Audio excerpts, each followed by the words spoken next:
गाना। आज 20 सालों बाद रमेश अपनी दुल्हन नैना के साथ अपने गांव के अपने पुराने घर आता है। सभी लोग बहुत खुश थे। रूपा भी अपनी बहू का स्वागत करने में लगी थी। पर ये क्या, रूपा जैसे ही अपनी बहू की आरती उतारने जाती है, अचानक से तेज हवाएं चलने लगती है। घर की लाइट चली जाती है और आरती का थाल का दीपक बुझ जाता है। माँ, ये सब क्या हो रहा है? अचानक से ये मौसम कैसे बदल गया? अरे बेटा, ये गांव है। गांव में अक्सर ऐसा ही होता है। किसी भी वक्त मौसम बदल जाता है और कभी भी लाइट चली जाती है। दीपाली बेटा, किचन से मोमबत्तियां तो ले आ। रूपा के कहने पर दीपाली किचन में मोमबत्ती लेने जाती है। लाइट ना होने की वजह से घर में काफी अंधेरा था, इसलिए दीपाली अपने फोन का टॉर्च ऑन करती है और टॉर्च ऑन करते ही उसे महसूस होता है जैसे कोई उसके सामने से गुजरा हो। मुझे ऐसा क्यों महसूस हुआ कि मैंने अभी यहाँ किसी को देखा? क्या सच में यहाँ कोई था या ये सिर्फ मेरा वहम था? अरे दीपाली बेटा, मिले कि नहीं मोमबत्ती?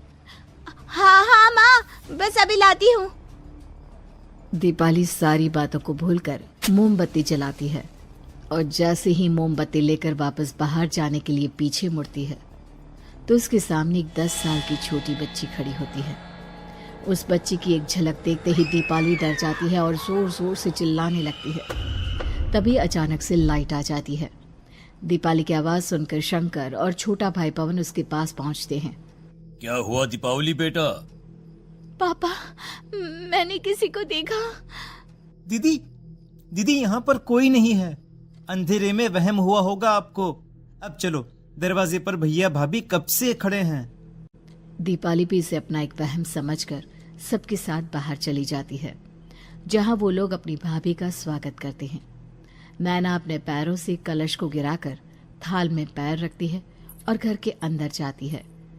सब घर के अंदर चले जाते हैं। भाभी, मैं आपकी ननद नहीं, आपकी छोटी बहन और फ्रेंड की तरह हूँ। इसलिए कभी भी आपको ये लगे कि भैया आपको सता रहे हैं तो आप उनकी शिकायत मुझसे कर देना। भाभी भैया की शिकायत करे या ना करे, पर मुझसे और माँ से तेरी शिकायत जरूर करेगी। सभी आपस में बैठकर हंसी मजाक कर रहे थे। नैना भी घूंघट किए अपने बिस्तर पर बैठी थी। वो सब आपस में बात कर ही रहे होते हैं कि तभी उन्हें एक अजीब डरावनी आवाज सुनाई देती है और कमरे की खिड़की अपने आप ही खुल जाती है। मुझे इसीलिए गांव पसंद नहीं। गांव में ऐसी ही डरावनी आवाजें आती हैं। मैंने तो सुना है गांव में बहुत सारे भूत भी होते हैं और इस मौसम को पता नहीं क्या हो रहा है। मुझे तो बहुत डर लग रहा है। मैं तो अपने कमरे में जा रही हूँ सोने। बाय भाभी, हम कल बात करेंगे। अब सब अपने कमरे में सोने चले जाते हैं। नैना अपने कमरे में बिल्कुल अकेली थी। कुछ देर बाद रमेश अपने कमरे में आता है और देखता है कि नैना खिड़की के पास खड़ी होकर बाहर की ओर एक टक नजरें लगाकर देख रही थी। क्या हुआ नैना? बाहर क्या देख रही हो? मैं बाहर का मौसम देख रही हूँ रमेश जी। इस मौसम को देखकर ऐसा लग रहा है जैसे आज कोई अपना बदला लेने के लिए आया है। तुम क्या बोल रही हो? मेरी कुछ समझ में नहीं आ रहा। और वैसे भी रात काफी हो चुकी है, अब हमें भी सो जाना चाहिए। चलो। इतना बोलकर रमेश सोने के लिए बिस्तर पर लेट जाता है, पर नैना अब भी खिड़की के पास ही खड़ी होती है। रमेश के सो जाने के बाद नैना अपनी सास के कमरे में जाती है और अपनी सास के पास बैठकर रोने लगती है, जिसे सुन सास की नींद खुल जाती है। बहू, अरे क्या हुआ बहू? तू इतनी रात को यहाँ मेरे कमरे में बैठकर रो क्यों रही है? मम्मी जी, आपने मुझे क्यों नहीं अपनाया? आपको पता है, आपकी वजह से मुझे और मेरे परिवार वालों को गांव वालों के कितने ताने सुनने पड़े। तू मेरी बहू नहीं है? कौन है तू?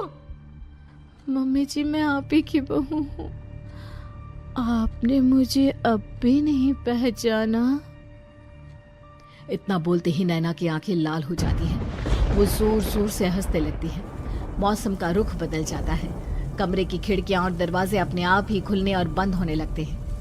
देखते ही देखते नैना हवा में उड़ने लगती है और वो अपनी आंखों के इशारे से अपनी सांस को भी हवा में लटका देती है। तेरी वजह से मुझे और मेरे घर वालों को ताने सुनने पड़े। तुमने जो पाप किया है, तुझे उस पाप की सजा मिलेगी और अब तेरी इस गलती की सजा तेरा पूरा परिवार भुगतेगा। इस तरह से नैना बड़ी ही बेरहमी से अपनी सास को मार डालती है और आराम से अपने कमरे में जाकर सो जाती है। अगली सुबह जब घर वालों को कमरे में रूपा की लाश मिलती है तो उन लोगों के पैरों तले जमीन खिसक जाती है। कल तक माँ बिल्कुल ठीक थी, फिर अचानक ऐसा क्या हुआ रात को कि माँ हम सबको छोड़कर चली गई। सारी गलती मेरी है। बेटे की शादी की खुशी में मैं ही रात को घर वापस नहीं आया और चला गया अपने गांव के दोस्तों से मिलने।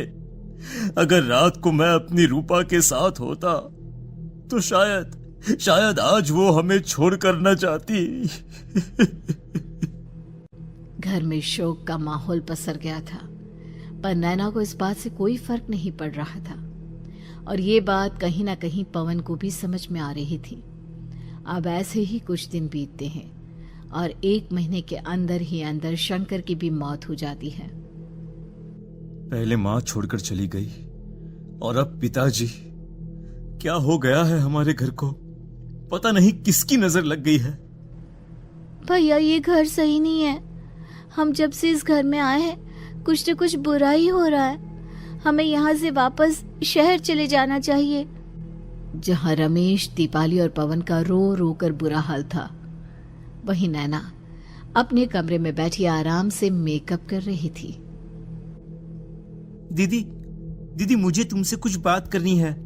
मुझे लगता है कि इन सब के पीछे भाभी का हाथ है। पवन तू ये सब क्या कह रहा है? तू होश में तो है ना? अगर भैया भाभी ने तेरी ये बकवास बात सुन ली तो उनके दिल पर क्या गुजरेगी? तू भाभी पर इतना बड़ा इल्जाम कैसे लगा सकता है?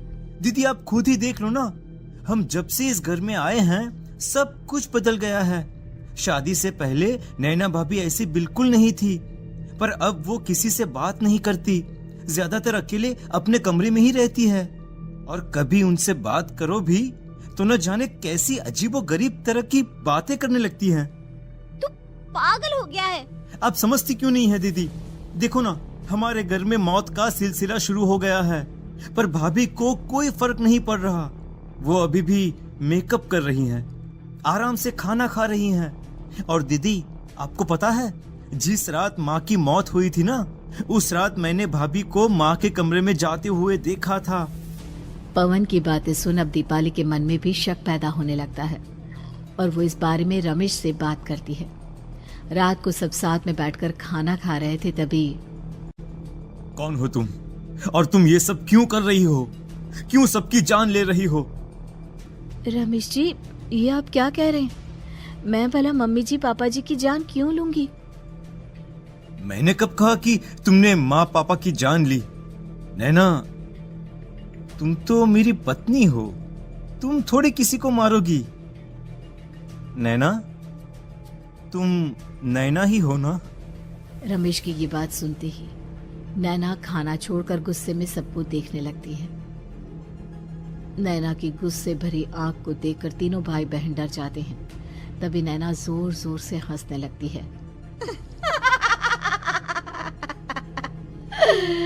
मैं ही तो हूँ आपकी पत्नी गौरी। गौरी का नाम सुनते ही रमेश के होश उड़ जाते हैं। आखिर कौन है ये गौरी? क्या है इस घर और घर वालों का राज?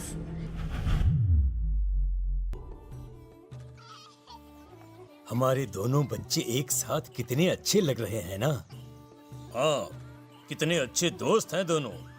बस बड़े होने के बाद भी इनकी ये दोस्ती बनी रहे तो बच्चे कितने खुश रहेंगे। मैं क्या सोच रहा था कि क्यों ना हम अपनी दोस्ती को रिश्तेदारी में बदल दें। मैं अपने बेटे रमेश की शादी तेरी बेटी गौरी से करना चाहता हूँ। इस तरह हमारे बच्चे भी हमेशा साथ रहेंगे और हमारी दोस्ती भी रिश्तेदारी में बदल जाएगी। शंकर की इस बात से उसके दोस्त को बहुत अच्छा लगता है और वो अपनी बेटी की शादी रमेश से करवाने के लिए तैयार हो जाता है। बहुत जल्द दोनों परिवार मिलकर बचपन में ही रमेश और गौरी की शादी करा देते हैं। अरे शंकर, अपने बच्चों की शादी करवा कर हमने अपनी दोस्ती को रिश्तेदारी में बदल तो लिया, पर मैं चाहता हूं कि अपनी गौरी का गौना 2 साल बाद करूं, ताकि वो थोड़ी समझदार हो जाए। अरे हाँ हाँ दोस्त, बिल्कुल, हमें कोई दिक्कत नहीं है। इसी तरह समय बीतने लगता है। समय के साथ शंकर का कारोबार तरक्की पकड़ लेता है और 2 साल बाद शंकर अपने पूरे परिवार के साथ शहर में शिफ्ट होने की तैयारी कर लेता है। जब यह खबर उसके दोस्त को पता चलती है तो वो शंकर से बात करने उसके घर जाता है। शंकर, 2 साल पूरे हो चुके हैं और अब तू शहर भी जाने वाला है। मैं सोच रहा था कि तेरे शहर जाने से पहले गौरी का गौना कर दूं, ताकि तू अपनी बहू को अपने साथ लेकर जा सके। ये तू कैसी बातें कर रहा है? रिश्तेदारी बराबरी वालों से होती है, और वैसे भी अब मेरा बेटा या मेरा परिवार कोई भी इस रिश्ते को नहीं मानता। ये तू कैसी बातें कर रहा है दोस्त? जब हमने अपने बच्चों की शादी करवाई थी तब हम दोनों ही एक बराबर थे। पिछले 2 साल में तेरा कारोबार थोड़ा सा अच्छा क्या चल गया तो पुराने रिश्ते ही तोड़ देगा। देख भाई, ऐसा मत कर। अगर तूने मेरी बेटी को अपनी बहू के रूप में नहीं अपनाया तो कोई भी मेरी बच्ची से शादी नहीं करेगा। अरे उसकी जिंदगी बर्बाद हो जाएगी। यार देख, वैसे भी बाल विवाह तो कानून मान्यता नहीं देता, फिर मैं कैसे दे दूं? तू अपनी बेटी के बड़े होने पर उसकी शादी किसी दूसरे लड़के से करवा देना। वैसे भी तब तक ना उसे और ना ही गांव वालों को ये बात याद रहेगी। मेरे बेटे को बख्श दे मेरे भाई। इस तरह से शंकर अपने दोस्त के परिवार और गौरी को गांव वालों के ताने सुनने और जिल्लत से भरी जिंदगी जीने के लिए छोड़ अपने परिवार वालों के साथ शहर चला जाता है। अरे इनकी गोरी में ही कोई दोष होगा, तभी तो लड़के वालों ने इनकी बेटी को अपनी बहू के रूप में नहीं अपनाया और उसको यहाँ छोड़कर शहर चले गए। अब कौन थामेगा ऐसी लड़की का हाथ? अरे पता नहीं कैसा आदमी है जो गांव वालों के इतने ताने सुनकर भी सर उठाकर गांव में चल रहा है। अरे अगर मेरी बेटी के साथ ऐसा हुआ होता ना तो मैं तो शर्म के मारे मर ही जाता। हाँ, दिन रात लोगों की नजरों में अपने लिए ग्रहण देख और सबके ताने सुन सुन अब गौरी के पिता हिम्मत हारने लगते हैं और एक रात गौरी के माता पिता खुदकुशी कर लेते हैं। ये सदमा गौरी भी सहन नहीं कर पाती और उसकी भी मृत्यु हो जाती है। तुम्हारे परिवार की वजह से हम लोगों ने अपनी इज्जत और जान गंवाई। इसका बदला तो तुम्हें चुकाना पड़ेगा, वो भी अपनी जान देकर। हंसते हुए अब नैना हवा में उड़ने लगती है। नैना अब पूरी तरह से बदल चुकी थी। गौरी की आत्मा उसके शरीर पर हावी हो चुकी थी। उसकी आंखें सफेद, पैर उल्टे, चेहरा काला और बाल बिखर गए थे। अब गौरी अपनी शैतानी शक्तियों से घर के हर कोने को अपने काबू में कर लेती है और सीधी दीवार पर जाकर चिपक जाती है। मुझे अपना बदला चाहिए। बदला लूंगी मैं तुम सबको खत्म कर दूंगी। गौरी इतनी तेज चिल्ला रही होती है कि उसकी आवाज से घर के सारे कांच टूट जाते हैं। सामान इधर उधर गिरने लगता है और ये सब देखकर तीनों भाई बहन के होश उड़ जाते हैं। बचाओ, भागो भागो। उन तीनों को अपनी जान बचाने के लिए यहाँ से वहां भागता देख गौरी जोर जोर से हंसने लगती है। तभी दीपाली घर से बाहर निकलने लगती है, जिसे देख गौरी गुस्से में अपनी शक्तियों से तुरंत घर का दरवाजा बंद कर दीपाली को हवा में उड़ा देती है। बाहर भागी, मुझसे बचकर भागना चाहती है? कोई नहीं बचेगा, आज तुम सब मरने वाले हो। अचानक घर में भूतिया आवाजें गूंजने लगती है, तेज हवाएं चलने लगती हैं। सोफा, टेबल, कुर्सी सब हवा में उड़ने लगता है। ये सब देखकर रमेश, दीपाली और पवन की रूह कांप जाती है। घर में ये सब होते हुए और अपनी बहन को हवा में उड़ते हुए देख रमेश और पवन को भी समझ में नहीं आ रहा था कि वो क्या करे, कैसे अपनी जान बचाए। इतने में गौरी अपनी आंखें दीपाली की तरफ करती है और अपनी शैतानी शक्तियों से उसका गला दबाने लगती है। भागने का बहुत शौक है ना, अब मैं तुझे इस दुनिया से ही भगा दूंगी। इतना बोलकर गौरी दीपाली को उठाकर फेंक देती है और दीपाली दीवार से टकराकर नीचे गिर जाती है। दीपाली के पूरे शरीर में चोट के निशान होते हैं और वो उठ भी नहीं पाती। दोनों भाई भागते हुए अपनी बहन के पास जाते हैं। ये तो बस शुरुआत है, मैं तुम तीनों को तड़पा कर मारूंगी। अरे अरे, पर हमने क्या किया है? हम तीनों भाई बहन तो निर्दोष हैं। गलती तो हमारे माता पिता ने की थी और उन्हें तुम पहले ही मार चुकी हो, फिर हमारे पीछे क्यों पड़ी हो?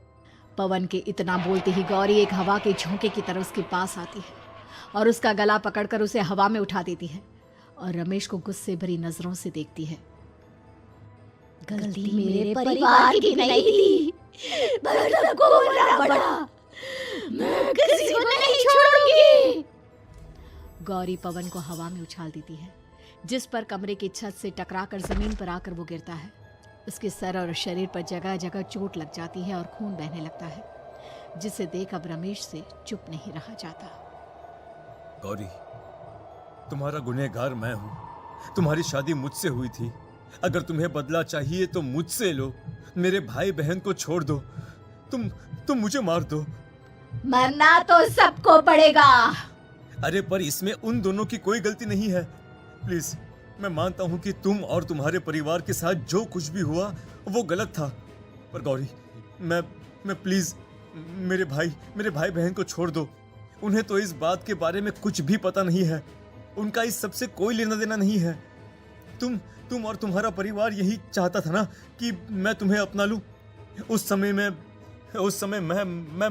बच्चा था, मेरे पास इतनी समझ नहीं थी, पर आज मैं तुम्हें तुम्हारे इसी रूप में अपनाता हूं। मेरे साथ जो करना है कर लो, बस मेरे भाई बहन की जान बख्श दो उनकी जान। रमेश की ये बात सुनकर गौरी का गुस्सा थोड़ा शांत होता है। ठीक है, मैं तुम्हारे भाई बहन को नहीं मारूंगी, पर तुम्हें मरना होगा और तुम्हारी आत्मा को मेरे साथ शादी करनी होगी। मुझे मंजूर है। अब रमेश गौरी के साथ छत पर जाता है और छत से नीचे को जाता है। रमेश के मरते ही गौरी उसकी आत्मा को अपने साथ ले जाती है और इस तरह से रमेश खुद मरकर अपने भाई बहन को बचा लेता है।